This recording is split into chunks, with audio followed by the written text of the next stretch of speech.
Chideva dehas, Chideva lokash, Chideva bhutani, Chidendriyani, Karta chidanta karanam, Chideva sarvam paramartha rupam.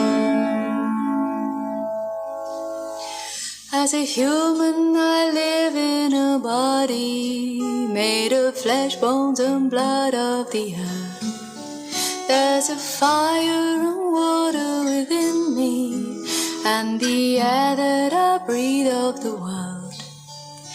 And I know deep within me I live on and on, like the waters of life and the salt in the sea. I live on and on, but I don't yet know where the waters of life and the salt of the sea they dissolve. There's a wind and it blows and it thunders, and the rains come and go on the plains.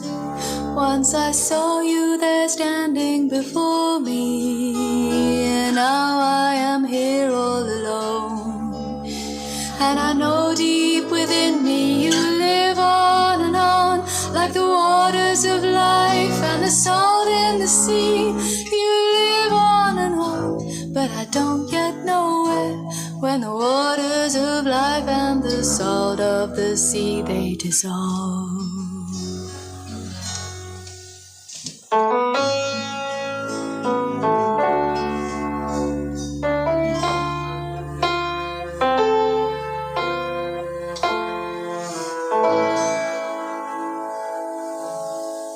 When I die while you're alive, where am I?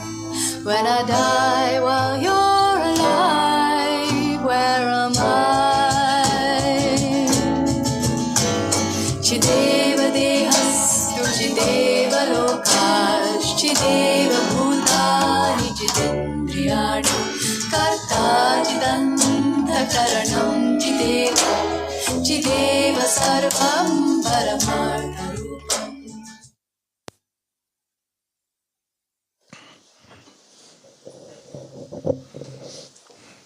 Om Shanti.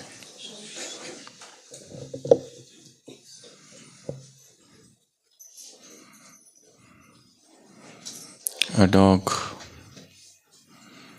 entered the campus of an ashram, and one of the disciples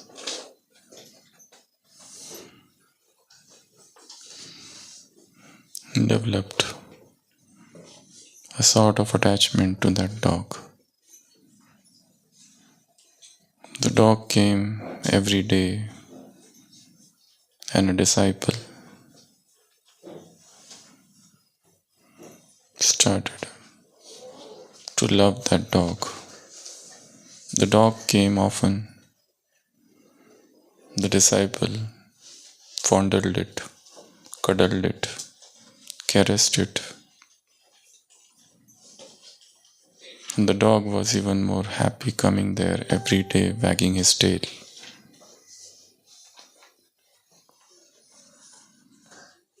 Days passed, and the attachment deepened. And one day, the Guru, the Master, saw this attachment. He called the disciple and warned him, "You are a spiritual seeker.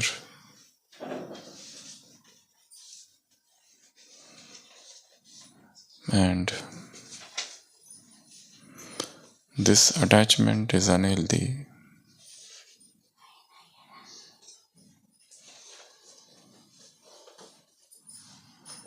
It might awaken the past vasanas, the past vices and tendencies." The disciple understood. And the next day, The dog came again, but disciple did not pay any attention. The next day the dog came again. The disciple distanced himself, but dog kept frequenting the ashram. The disciple showed a stern face, and yet the dog came, and now the disciple took a stick and the dog ran away, and he never came back.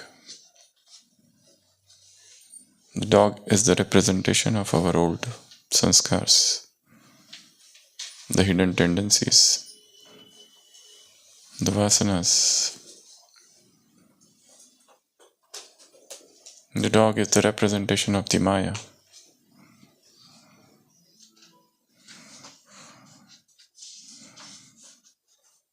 The first is that the disciple obeyed the master.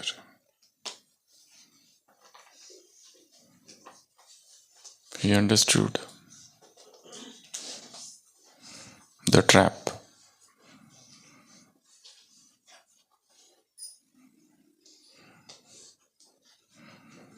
And he took the first step. He did not pay any attention.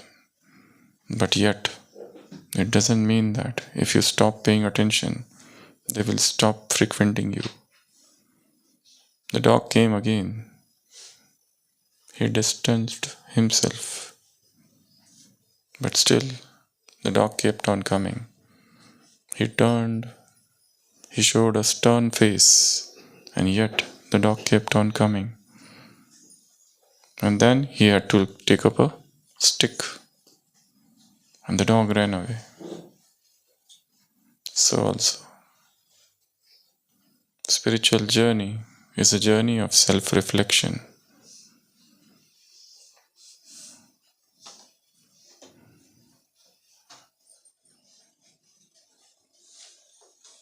It is a journey of fixing the cracks.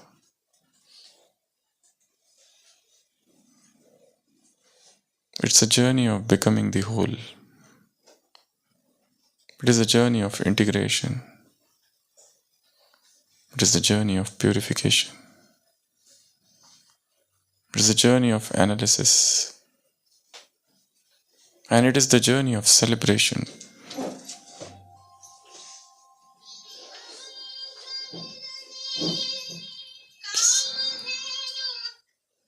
Celebration not just of the goal, but the celebration of the journey. So the journey is celebration and the target, the goal is celebration.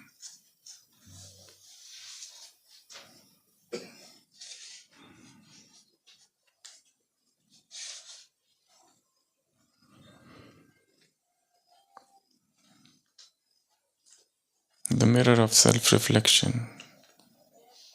Look yourself into the mirror of knowledge. And when you look yourself into the mirror of knowledge, impartially,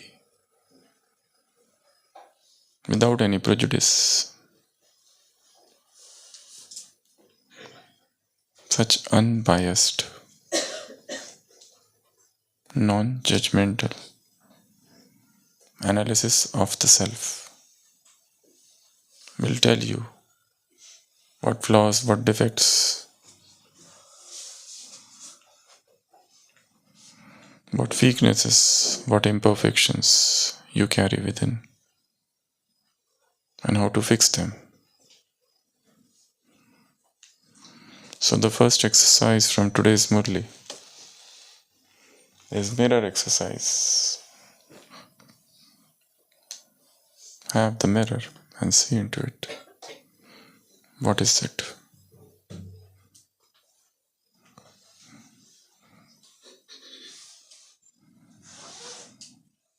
The second is you can draw a picture. It's called infographic. Here is the Brahmin, the confluence aged Brahmin, and here is the golden aged deity. In this path, what all things are needed? That's an art, that's a picture, that's an infographic. From the Murli, double crown of purity is needed. From the Murli, tilak, indelible mark. This tilak is needed. Takht, the throne, is needed.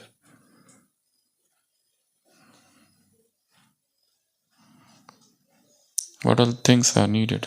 Or what are the steps? Or the timeline? From Brahmin to deity. What is this timeline? What all things you need without zigzagging? The distance is short, but the time is wasted in philosophing, in zigzagging, like a dog who travels the same distance of 5 kilometers as the master, and yet he is panting. Yes, the dog is tired, and yet the dog walked 25 kilometers, though the distance is just of 5 kilometers. Because the dog is busy and at barking at other dogs. There is not a single cat which the dog tried not to terrify. There is not a single sideway where the dog did not went and investigate. So dog is busy in investigating and researching, and the distance has become big. So this is the timeline from Brahmin to a deity. So what all things are needed? Purity is needed. Service is needed, Baba said. So you create your own infographic.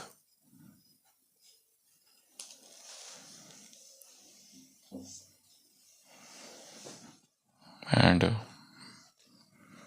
very powerful statement in this Murli is, the present is the foundation of the future. Your present awareness leads to the future awareness. Your present sanskars build up the future sanskars.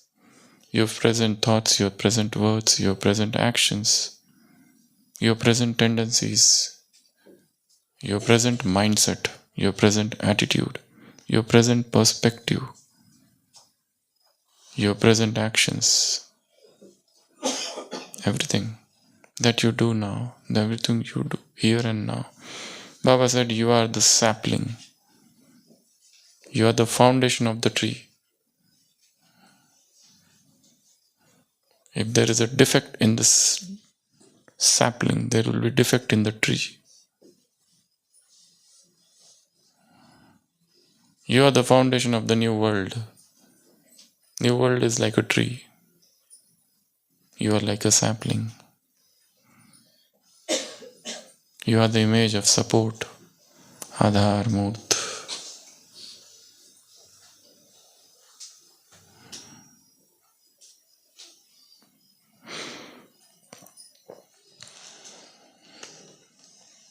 You can write an essay on that topic. In what way the present is the foundation of future. You don't have to worry about future. Work on this moment. Have fulfillment in this moment. This moment should become joy, and the future will become joy. This moment should become a festivity, and the future will become a celebration.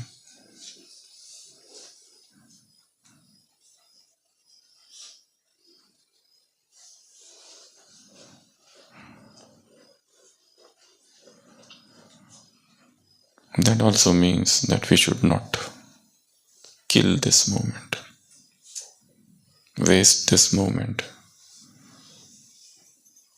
by unnecessary distractions. The dog was a distraction in the path of the spiritual seeker.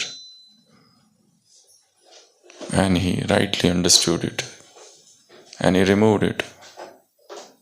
And yet the dog tried to cling. So also the distractions, so also the waste, so also the Maya, so also our own perverted sanskars. They distract us. They are the cause of our spiritual sabotage.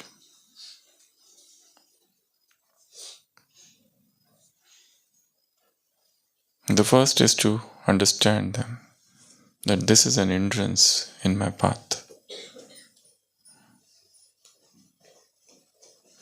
What is the greatest hurdle in my path?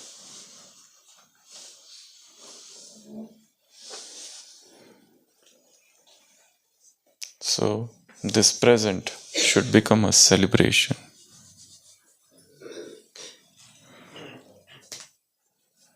This present should become a moment of joy.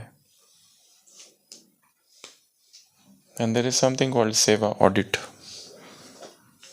Baba said, Tan, Man, Dhan, Jan. To what extent this body is being used for service? To what extent mind is engaged in service and in tapasya? To what extent your wealth, how you are using it? Financial aspect. You are using it for your own self or you are using it for the world? Benefaction. What you are doing with your money? Is it the money-mindedness? Is it the greed somewhere hidden?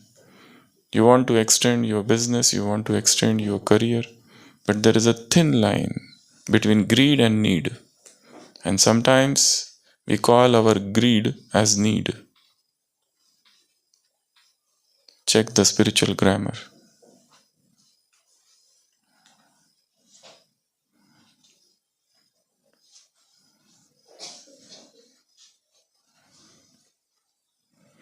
You need to change and understand the nouns, pronouns, and adjectives.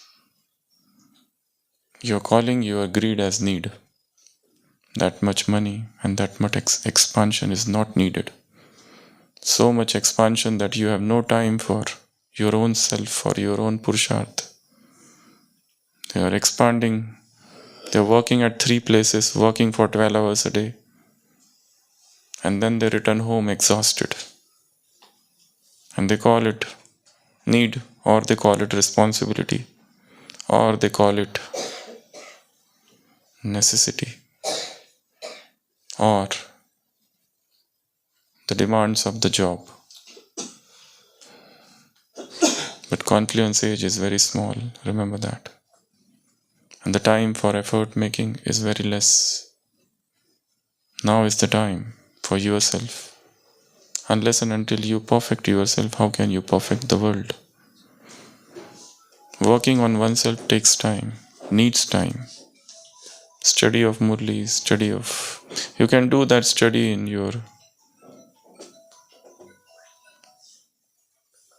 busy hours also.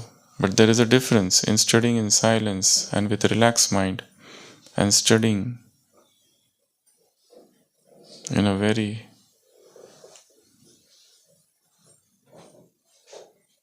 noisy atmosphere.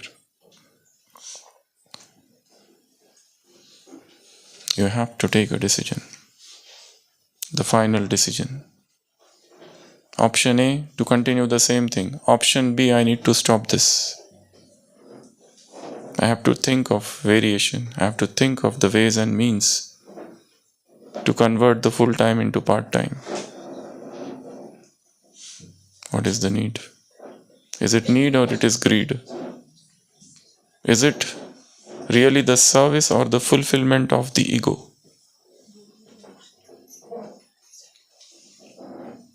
That you want to show that I am doing everything. and yet leading a spiritual life. Spiritual life is essentially a life of silence and solitude. It's a life to stay away from limelight. It's a very internal, slow process. It is the life of stillness. It is not a talkative life. It's a life of solitude, not the life of flamboyant speeches. It is the life of silence, not the life of noise. It's a journey of peace within. It's a journey of introversion. So stop, pause, think, rethink, contemplate, recontemplate, change, plan. And the last thing Baba talked about 16 celestial degrees. Now these are the topic to churn upon. What are the 16 kala, 16 celestial degrees? In different books, different degrees are written. In the scripture, different are written. In our literature, different degrees are written. So you can churn on this. So these are some of the points. That's the infographic. How you become from a Brahmin to a deity. From here to here, what are the milestones you come across? So the Murli starts with higher consciousness and self-respects and ends with what you have to become. If you think that you have rights, then you also have responsibilities. So rights versus responsibilities. Adhikar versus zimmedari. If you are saying that, no, we are small but we have right, but then you should also be responsible.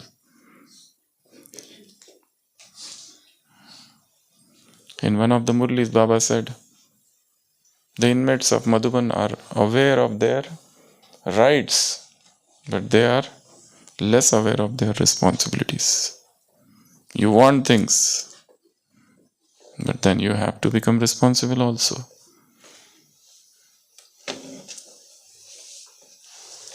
So, every Murli gives you a mirror to see yourself. Murli is a mirror. Knowledge is the mirror. And Baba said, look into this mirror. See where you stand. What am I? Where am I? What I have to do? Where I need to pause? Or should I just continue the same option A? So after 10 years also you will remain in the same thing. Same struggle. Now take a stance. Now take a decision. Keep your foot down. Om Shanti.